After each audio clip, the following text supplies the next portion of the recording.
चोमू के कालाडेरा में फैक्ट्री कांड घटना में घायल मरीज सुरेश की एसएमएस अस्पताल में इलाज के दौरान मौत। फैक्ट्री में बॉयलर फटने से 28 मजदूर हुए थे घायल और 7 गंभीर घायलों का एसएमएस अस्पताल में चल रहा है इलाज। कलेक्टर प्रकाश सिंह राजपुरोहित पहुंचे एसएमएस अस्पताल। ग्रामीण एसपी शांतनु कुमार सिंह, एएसपी हरिप्रसाद सोमानी, पूर्व विधायक रामलाल शर्मा भी अस्पताल पहुंचे और पूर्व विधायक और अधिकारियों ने भी घायलों की जानी कुशलक्षेम। ये बड़ी खबर आपको बता रहे हैं। कलेक्टर प्रकाश सिंह राजपुरोहित अस्पताल पहुंचे और पूर्व विधायक रामलाल शर्मा भी अस्पताल पहुंचे और यहां पहुंचकर घायलों से मुलाकात की। कालाडेरा में फैक्ट्री कांड विस्फोट से कई मजदूरों की हालत गंभीर बताई जा रही है और पूर्व विधायक और अधिकारियों ने भी घायलों की जानी कुशलक्षेम।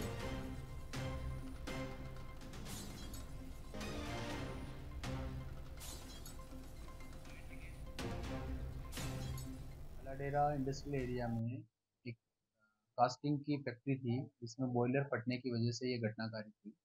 इसमें अब तक की जो सूचना है उसके अनुसार कुल 28 लोग घायल हुए हैं। उन घायलों में से 10 लोगों को जयपुर के एसएमएस हॉस्पिटल के बर्न वार्ड में शिफ्ट किया गया है, क्योंकि ये वो केसेस हैं जिनके बर्न की परसेंटेज ज़्यादा रही। यहाँ हमारे कुल 3 हॉस्पिटल्स थे जिसमें इनको एडमिशन करके और जो ट्रीटमेंट दिया गया था उसमें एक तो सबसे पहले तो सीएचसी कालाडेरा, इसमें कुल 9 पेशेंट थे। 9 पेशेंट में से 2 पेशेंट को हमने डिस्चार्ज करवा दिया और 7 जो पेशेंट हैं उनको जयपुर एसएमएस के लिए रेफर कर दिया। उसमें से 3 की हालत थोड़ी गंभीर है। साथ सीधा फोन लाइन पर जुड़ गए हैं लोकेश। कालाडेरा में जो विस्फोट हुआ, धीरे धीरे ये मामला काफी गंभीर बनता जा रहा है क्योंकि इलाज के दौरान एक मजदूर की मौत हो गई और फिलहाल अभी भी कई मजदूर घायल बताए जा रहे हैं और लगातार नेताओं का और प्रशासनिक अधिकारियों का एसएमएस अस्पताल में आना लगा हुआ है। और फिलहाल क्या कुछ मामले से जानकारी? देखिए, गुनगुन कालाडेरा के अंदर लोहा ढलाई फैक्ट्री में बॉयलर फटने से जो ब्लास्ट हुआ है उसमें करीब 1 दर्जन से अधिक मजदूर घायल हुए थे। घायलों में से गंभीर जो बर्न के जो मामले थे, जो मजदूर थे घायल थे, वो उनको एसएमएस अस्पताल में रेफर किया। कुल 7 मरीजों को एसएमएस अस्पताल में भर्ती कराया गया है, जिनमें 2 मरीज ऐसे थे जिनकी 95% तक बर्न था। इसके अलावा 2 मरीज ऐसे थे जिनका 85% बर्न था और 2 मरीज 50% तक बर्न थे। साथ ही 1 मरीज 35% तक जला हुआ अस्पताल में पहुंचा था। तो ऐसे में जो गंभीर बर्न के जो केसेस थे जिन 95% था, इसमें 1 मरीज सुरेश की मौत वो एसएमएस अस्पताल में आज हो चुकी है। मरीज की मौत के बाद अब जो शव है वो मोर्चरी में रखाया गया है। इधर बात करें तो अन्य जो मरीजों की, तो एक और जो 95 तक जला हुआ जो मरीज है उसकी भी स्थिति गंभीर बताई जा रही है डॉक्टर द्वारा। इसके अलावा 2 जो 85% तक झुलसे हुए मरीज थे उनकी भी स्थिति अभी गंभीर बताई जा रही है। हालांकि जो मौसम के अनुसार इन्फेक्शन फैलने का जो खतरा है वो अभी भी उन सभी मरीजों के अंदर देखने को मिलने की संभावना डॉक्टर्स के द्वारा बताई जा रही है। लेकिन मुख्य रूप से बात करें तो जो 7 मरीज एसएमएस अस्पताल में भर्ती करवाए गए थे उनमें 1 की मौत हो चुकी है और शेष 6 मरीज अभी भी अस्पताल में भर्ती है, जिनमें से 4 मरीजों की स्थिति अभी भी गंभीर बनी हुई है। जी, शुक्रिया आपका लोकेश तमाम जानकारी के लिए। जयपुर से खबर है, डीसीपी वेस्ट अमित कुमार का बड़ा एक्शन। हरमाड़ा इलाके में 50 लाख की नकबजनी का किया खुलासा। नकबजनों को 2 देसी कट्टों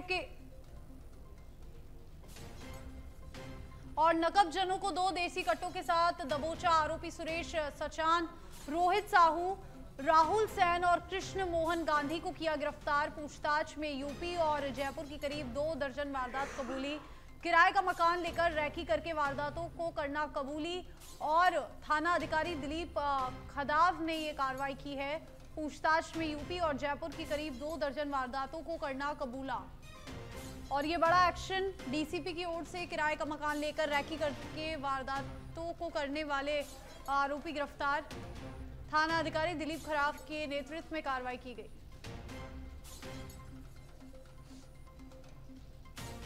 और जयपुर से खबर है डीसीपी वेस्ट अमित कुमार का बड़ा एक्शन। और हरमाड़ा इलाके में 50 लाख की नकबजनी का किया खुलासा और यहां पर नकबजनों को गिरफ्तार किया है। 2 नकबजनों को देसी कट्टों के साथ दबोचा।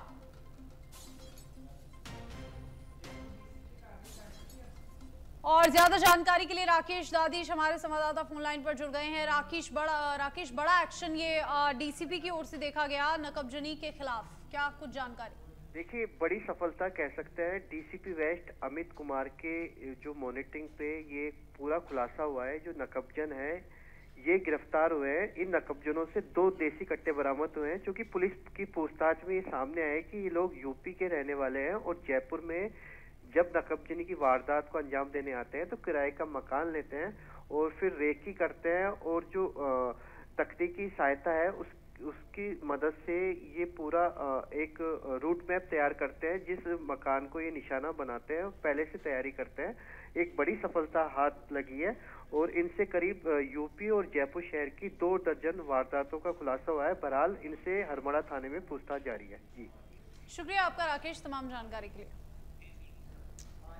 और पूछताछ में नकबजनों ने यूपी और जयपुर की कई वारदातों को करना कबूला। किराए का मकान लेकर रैकी करके वारदातों को अंजाम देते थे और अब नकबजनों को दबोच लिया है पुलिस ने। बड़ा एक्शन डीसीपी वेस्ट की ओर से, जहां पर थाना अधिकारी दिलीप खदाफ के नेतृत्व में कार्रवाई की गई। और तस्वीरें आप देख सकते हैं, 2 नकबजनों को यहां पर दबोचा गया है। हरमाड़ा इलाके में 50 लाख की नकबजनी का खुलासा, नकबजनों को 2 देसी कट्टों के साथ दबोचा। ज्योतिनगर थाने पहुंचे जयदीप बिहानी। आरसीए हेडहॉक कमेटी के संयोजक हैं जयदीप बिहानी। वित्तीय अनियमितताओं को लेकर परिवाद देने थाने पहुंचे जयदीप बिहानी और हेडहॉक कमेटी को मिली आरसीए में भारी वित्तीय अनियमितताएं और रिपोर्ट के मुख्य बिंदुओं के आधार पर कमेटी ने 3 लोगों के खिलाफ एफआईआर दर्ज करवाई। आरसीए के तत्कालीन सचिव, संयुक्त सचिव और कोषाध्यक्ष के खिलाफ एफआईआर दर्ज कराई है।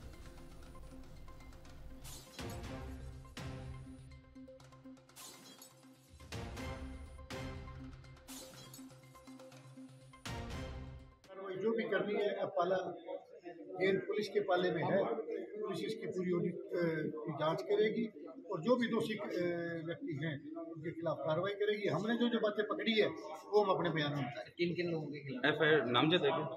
हाँ, 3 लोग हैं, सेक्रेटरी, ट्रेजरर, जॉइंट सेक्रेटरी। जो लोग डे टू डे अफेयर्स में काम करते हैं हमने अभी तक उनको ही नहीं माना। बाकी तो पुलिस का काम है, वो किस किस को इसके अंदर पाती है कि पुलिस। केंद्रीय सार्वजनिक उपक्रम गेल इंडिया लिमिटेड राजस्थान में 4,200 करोड़ का निवेश करेगी। इससे प्रदेश में 1,000 मेगावाट बिजली का उत्पादन किया जाएगा। ऊर्जा मंत्री हीरालाल नागर की मौजूदगी में RIEC में गेल इंडिया और राजस्थान विद्युत उत्पादन निगम के बीच MOU साइन हुआ है। ऊर्जा मंत्री हीरालाल नागर सम्मेलन की अध्यक्षता की और उन्होंने हमारे संवाददाता सुनील यादव से ऊर्जा मंत्री हीरालाल नागर ने क्या खास बातचीत की, आप सुनिए।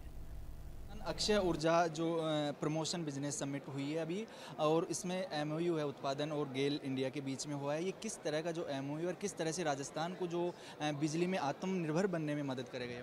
देखिए, गेल इंडिया के साथ और राजस्थान उत्पादन निगम के साथ में जो MOU है उसमें हमें जो गैस के हमारे संयंत्र हैं, चाहे वो धौलपुर हो, रामगढ़ हो, वहाँ से उत्पादन काफ़ी महंगा पड़ता था।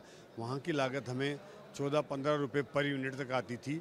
अब गेल इंडिया के साथ में हमें MOU होने से हमारा उत्पादन सस्ता होगा।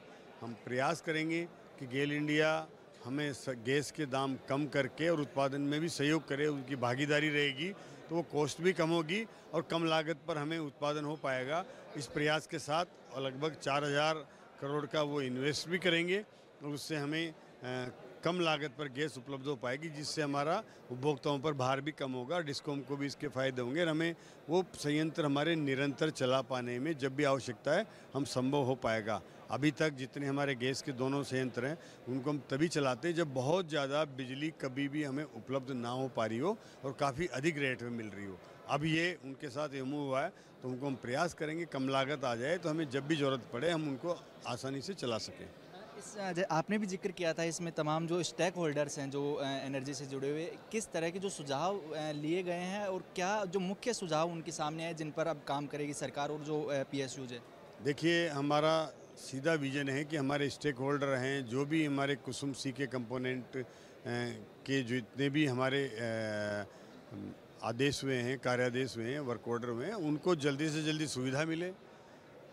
इसीलिए आज सभी बैंकों को यहाँ बुलाया गया है, सभी मैन्युफैक्चरर को यहाँ बुलाया गया है और उनका आपस में एक संवाद हो जाए, आपस में उनका एक दूसरे से जान करके और उनकी समस्या का समाधान हो जाए। रिन्यूएबल एनर्जी और सोलर एनर्जी की लगातार बात होती रही है। स्टोरेज को लेकर भी काफ़ी जो कई बार सवाल उठते हैं कि स्टोरेज नहीं हो पा रहा, उसको लेकर क्या किया जा रहा है ताकि जो बिजली उत्पादित हो रही है उसको हम स्टोर भी कर सकें? देखिए, हमारे मुख्यमंत्री जी लगातार हर उस संभावना को तलाश रहे हैं जहां से भी बिजली उत्पादन करके और हम राजस्थान को सरप्लस एनर्जी स्टोरेज बना सके, सरप्लस एनर्जी का हम राजस्थान को प्रदेश बना सके।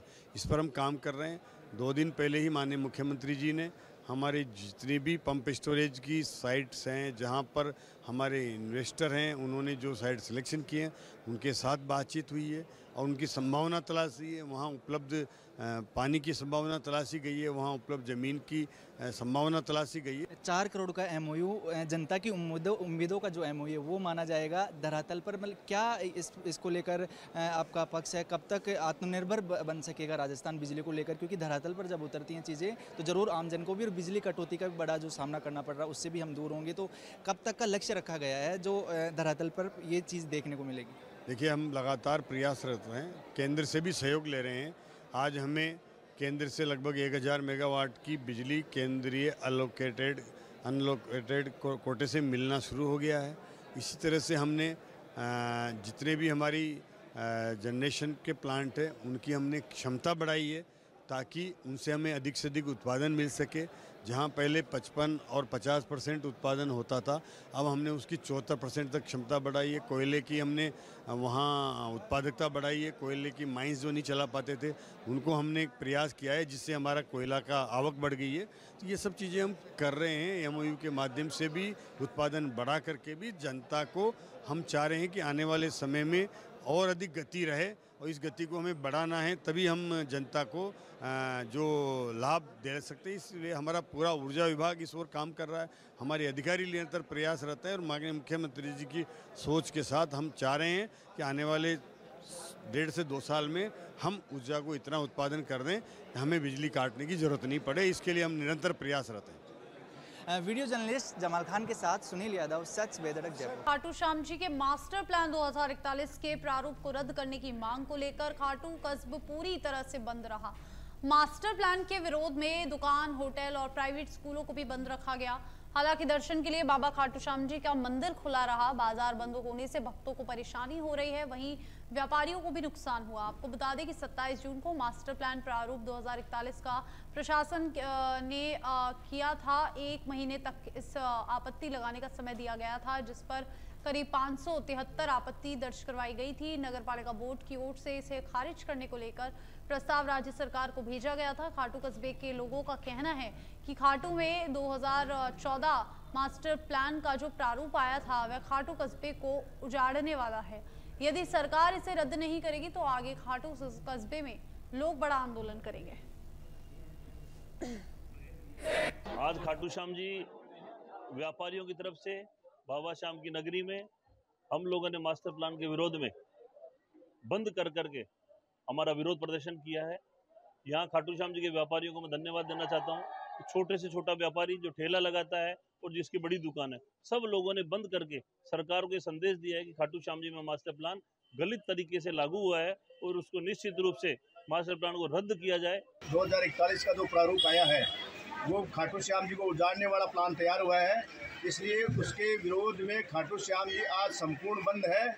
और इसी प्रकार अगर हमारी राज्य सरकार इस खाटू श्याम जी मास्टर प्लान को रद्द करने के बारे में नहीं विचार करेगी और इसको रद्द नहीं करेगी तो आगे खाटू श्याम जी की वासी, खाटू श्याम जी के निवासी बड़ा उग्र आंदोलन करने की योजना बनाई गई और बड़ा। जैसलमेर से बड़ी खबर है, जिंदा हैंड ग्रेनेड बम मिलने से हड़कंप मच गया। म्याजलार गांव में हुकुम सिंह की ढाणी में मिला जिंदा हैंड ग्रेनेड और सूचना मिलने पर म्याजलार पुलिस मौके पर पहुंची। सीमा सुरक्षा बल को दी गई जिंदा हैंड ग्रेनेड मिलने की सूचना और सीमा सुरक्षा बल और पुलिस के अधिकारी मौके पर जिंदा हैंड ग्रेनेड को मिट्टी के बैग लेकर किया गया सुरक्षित। और बारिश के दौरान जमीन में दबा निकला बम और यहां पर मिट्टी में जिंदा हैंड ग्रेनेड मिलने से आसपास के इलाकों में हड़कंप मच गया। सीमा सुरक्षा बल को दी गई और हैंड ग्रेनेड मिलने की सूचना और ऐसे में पुलिस ने मौके पर पहुंच के जायजा लिया।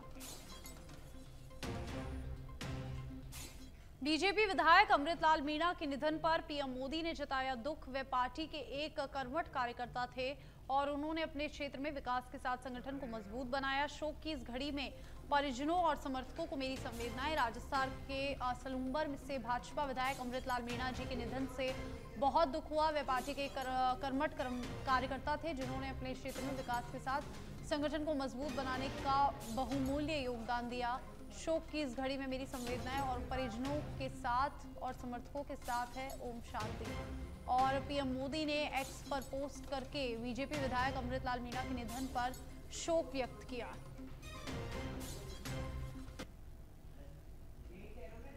और ये एक्स पोस्ट की है नरेंद्र मोदी ने, जहां पर राजस्थान के सलूमर में भाजपा विधायक अमृतलाल मीणा के निधन पर पीएम मोदी ने एक्स पोस्ट करके शोक व्यक्त किया है।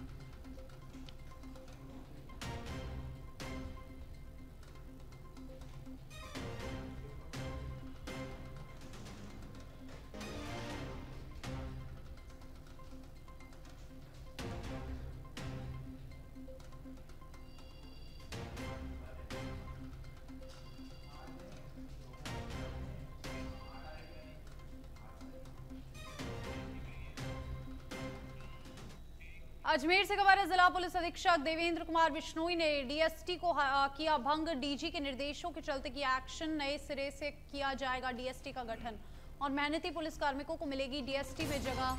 बड़ी अपडेट आपको बता रहे हैं, पुलिस महकमे से जुड़ी बड़ी अपडेट। डीजी के निर्देशों के चलते लिया एक्शन। जिला पुलिस अधीक्षक देवेंद्र ने घोषणा की और पुलिस अधीक्षक ने डीएसटी को किया भंग। डीजी के निर्देशों के अनुसार नए सिरे से किया जाएगा डीएसटी का गठन और मेहनत करने वाले कार्मिकों को मिलेगी डीएसटी में जगह। और पुलिस महकमे से जुड़ी बड़ी अपडेट आपको दे रहे हैं। अजमेर से खबर, डीजी के निर्देशों के चलते लिया एक्शन।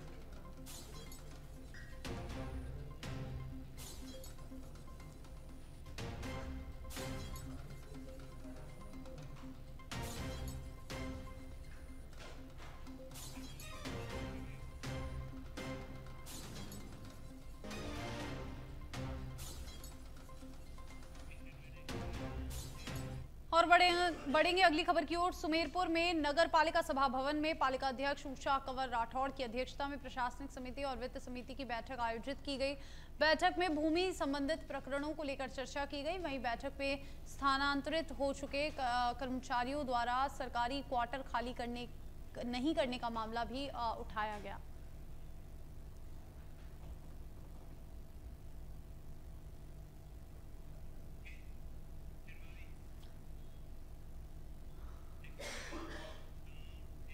वहीं जोधपुर में विश्व हिंदू परिषद में बांग्लादेश की घटना पर अपनी कड़ी प्रतिक्रिया दी है। विश्व हिंदू परिषद के विभाग मंत्री राजेश दवे ने कहा कि जिस प्रकार की घटना बांग्लादेश के अंदर हुई है वो बहुत निंदनीय है और वहां भोले भोले जो हिंदू समाज के लोग हैं उनके साथ अत्याचार किया जा रहा है।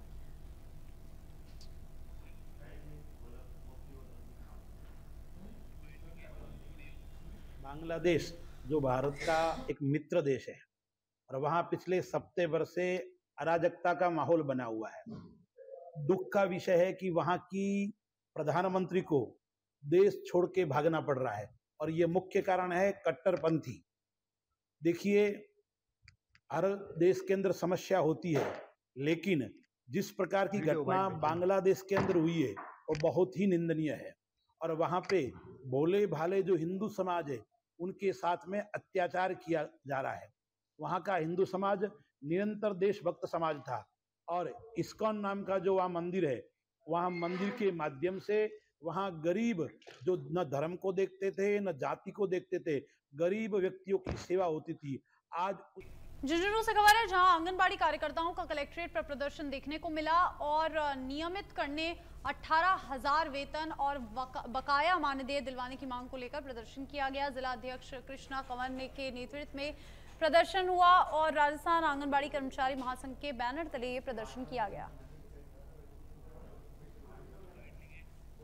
सबसे पहले तो ये है कि हमारा मानदेय 9,000 दिया जा रहा है, जो ऊंट के मुंह में जीरे के समान कुछ भी नहीं है हमारे कार्य को देखा जाए तो। और कार्य इतना दिया जा रहा है कि साला पूर्व शिक्षा बच्चों के लिए भी बातें किया जा रहा है, साथ में किसको पढ़ाओ। अरे पढ़ाएं तब तो पहले तो हमारे पास में होना चाहिए ना, इसलिए पढ़ाए ना। काम इतना IGMPY योजना और PMBY योजना, सैनिटरी नैपकिन का कार्य, प्रेग्नेंट महिला उसका ऑनलाइन करो, दात्री महिला उसका ऑनलाइन करो, इतना। और हर जगह कार्यकर्ता की ड्यूटी, मतदाता सूची में नाम जुड़वाना है, मतदाता सूची से नाम हटवाना है, कोई भी कार्य हो, बूथ पर है या फिर पोलियो में, कोई भी हर जगह कार्यकर्ता की ड्यूटी लगाई जा रही है। उसके बदले में दिया कुछ भी नहीं जा रहा है। मतलब एक प्रकार से सबसे ज्यादा आज के दिन शोषण हो रहा तो वो सिर्फ कार्यकर्ता का ही। झुंझुनू के दोरासर में स्थित सैनिक स्कूल में बच्चों के साथ यौन शोषण के मामले में झुंझुनू की पॉक्सो कोर्ट ने फैसला सुनाते हुए आरोपी शिक्षक रविंद्र सिंह शेखावत को 20 साल के कठोर कारावास की सजा सुनाई है। साथ ही 81,000 रुपए के अर्थदंड से दंडित किया है। आपको बता दें कि दिसंबर 2019 में 12 बच्चों ने रविंद्र सिंह के खिलाफ यौन शोषण की शिकायत दर्ज करवाई थी।